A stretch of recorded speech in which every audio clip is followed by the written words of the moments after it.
Você conhece a química por trás dos vitrais coloridos? Para colocar um vidro, são colocados, após a sua fusão, vários tipos de óxidos.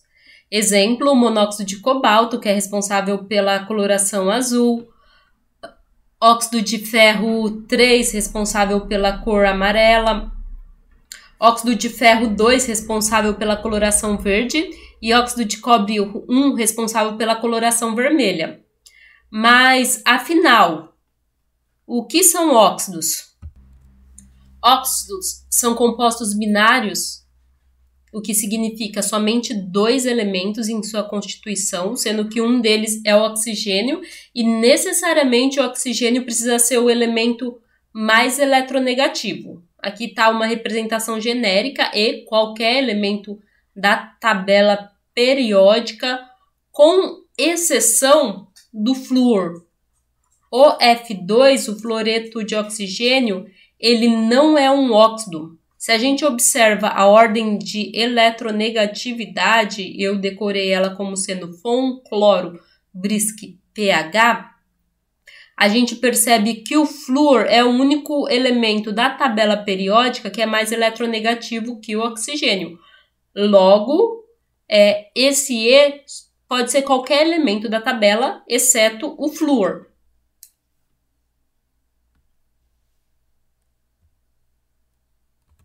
Alguns exemplos de óxido seria óxido de cálcio, óxido de magnésio, monóxido de carbono, dióxido de carbono, um elemento mais o oxigênio sempre o elemento mais eletronegativo. Agora que a gente já sabe identificar um óxido, vamos aprender um pouco a nomear eles. Existem algumas formas, basicamente 3 formas de nomear óxidos. Nós vamos começar falando sobre a nomenclatura oficial da IUPAC. Inicialmente coloca-se um prefixo, utilizando os prefixos gregos mono, di, tri, tetra, pente, hex, hept e assim por diante, referente sempre à quantidade de oxigênios. Depois o prefixo de, preposição de, mais de novo o prefixo referente à atomicidade do elemento. Vamos ver como é isso na prática. Por exemplo, aqui a gente tem o CO2. A quantidade de oxigênio são 2. De óxido. De um único, a atomicidade do carbono é 1, dióxido de carbono.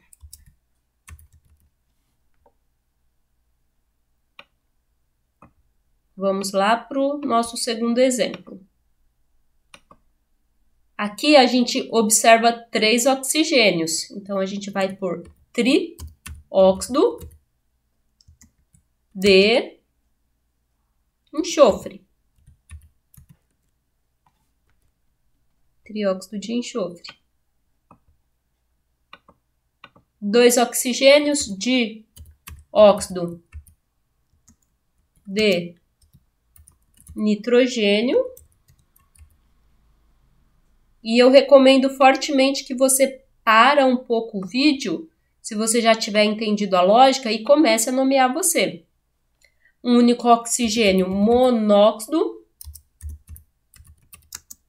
de 2 nitrogênios de nitrogênio.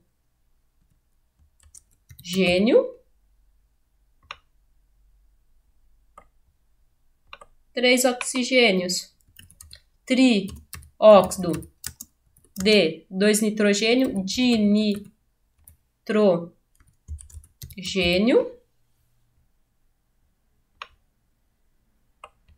Eita, e agora começou a aparecer uns números grandes. Vamos lá, ó.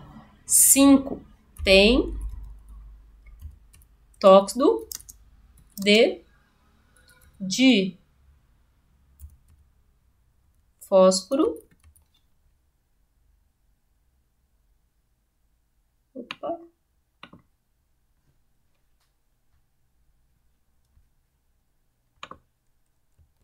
E dando sequência aqui, 7, atomicidade do oxigênio é 7. Óxido, heptóxido de 2 cloros de cloro. E vamos aqui para essa banda. Um único oxigênio, monóxido de ferro.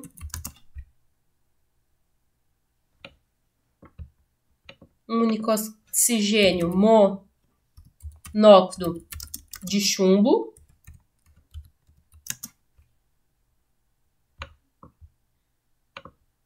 Dois oxigênios, dióxido de chumbo.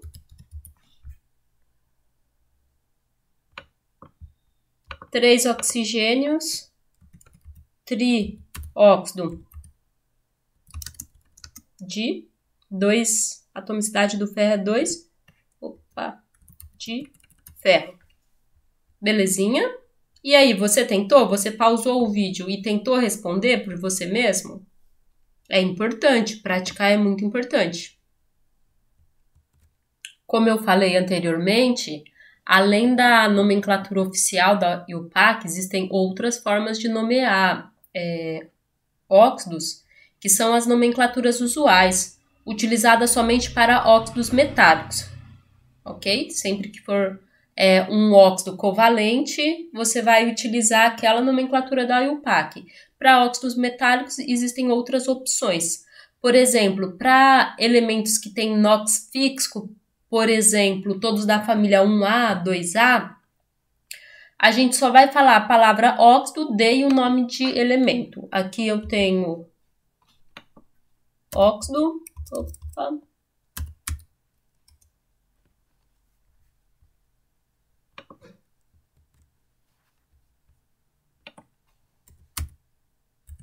óxido de sódio. O sódio da família 1A, o NOx dele é fixo, mais 1, não é variável. Óxido de magnésio. Novamente, um elemento de NOx fixo, no caso magnésio da família 2A, e aqui o alumínio, óxido de alumínio. Lembrando que esse tipo de nomenclatura é válida somente para óxidos metálicos.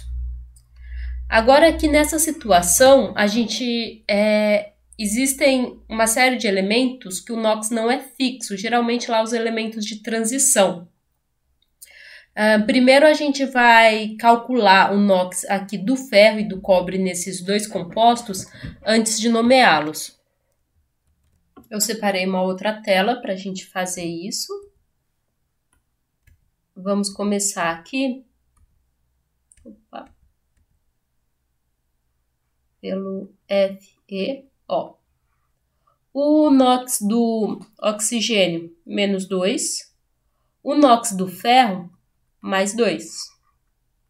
Então, nesse composto, o NOx do ferro é mais 2. Segundo composto,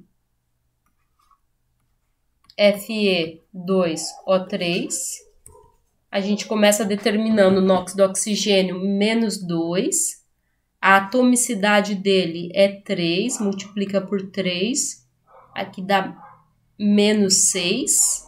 A gente sabe que aqui tem que dar mais 6 para a soma total dar 0. Então, o NOx do ferro aqui neste composto vai ser mais 3, vezes 2, mais 6 e dá 0. Vamos lá para os compostos de cobre. Cu2O, NOx do oxigênio, menos 2, NOx do cobre, aqui a gente sabe que vai ter que dar mais 2, para tudo isso dar 0, a soma do negativo com positivo. Mais 1, vezes 2, vai dar mais 2, com menos 2, 0. CuO, aqui tá muito tranquilo. NOx do oxigênio, menos 2, mais 2.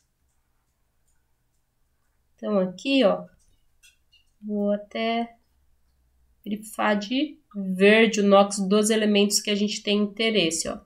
Mais 2, mais 3, mais 1 e mais 2. Eu deixei aqui do ladinho para a gente lembrar dos valores de NOx que a gente calculou. Então, quando elementos que têm NOx variável, no caso aqui, a gente vai dizer óxido de ferro 2. Caso 2, óxido de ferro 3. Então, a gente vai falar óxido de o elemento e colocar o NOx na frente. Perdão, a gente vai usar algarismo romano. Deixa eu pausar aqui. Se você já entendeu a lógica dessa nomenclatura, recomendo fortemente. Pausa o vídeo e nomeie para depois conferir. Óxido de ferro, ou óxido de cobre. Esse daqui vai ser o cobre 1 e o óxido de cobre 2. Ah, de onde estão vindo esses valores? Dos valores de NOx que a gente calculou aqui, eu deixei aqui, até aqui do ladinho. Ou ainda, a gente tem outro modo que a gente pode nomear, um outro tipo de nomenclatura usual, que eu uso o macete do maiorico minoroso. Vou explicar para vocês como isso funciona. Então, esse macete do maiorico minoroso funciona da seguinte maneira. O ferro, ele pode ter NOx 2 e NOx 3. O maior vai ser o minoroso, ele vai ficar com sufixo oso. Então, vai ser óxido ferroso, que apresenta o menor NOx. Já o ferro 3, que apresenta o maior óxido, ele vai ser o óxido férrico. E aqui de novo, o cobre tem o cobre 1 e o cobre 2. O maior fica com ico e o menor fica com oso, maiorico minoroso. Então, o cobre 1 vai ser o óxido cuproso.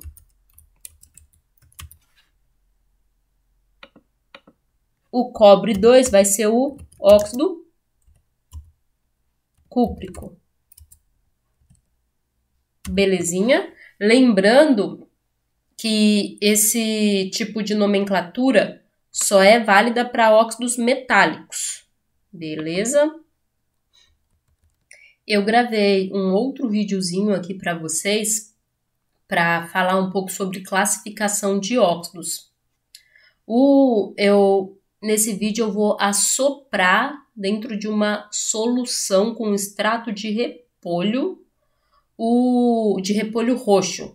O repolho roxo, ele é um indicador ácido-base que ele apresenta a seguinte escala de cor. Para pH muito ácido, muito baixo, ele é vermelho, rosa, ali em valores próximo ao neutro e no valor 7 de pH, ele é roxo. E conforme o pH vai aumentando, vai ficando mais básico, ele fica azul, verde e amarelo. Então, vamos lá ver o que acontece.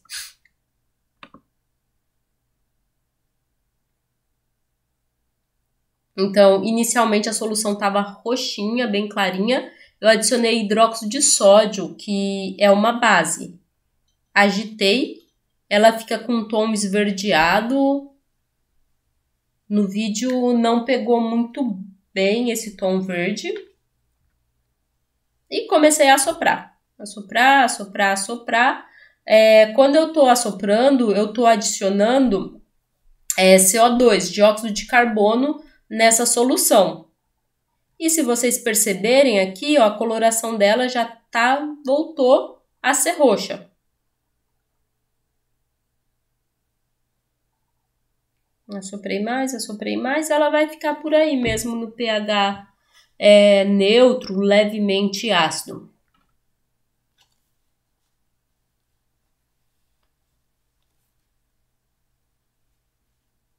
E, por fim, eu peguei a cal virgem, que é o óxido de cálcio, e vou adicionar um pouco naquela solução com o extrato de repolho roxo. Então, estou adicionando outro óxido e vou ver o que vai acontecer. A solução volta a ficar verde. Então, a gente pode perceber que os óxidos eles podem apresentar caráter ácido e base. É isso aí, gente. Eu vou falar um pouco mais sobre classificação de óxidos no próximo vídeo. Essa é a parte 1. Bons estudos, pratiquem, até mais.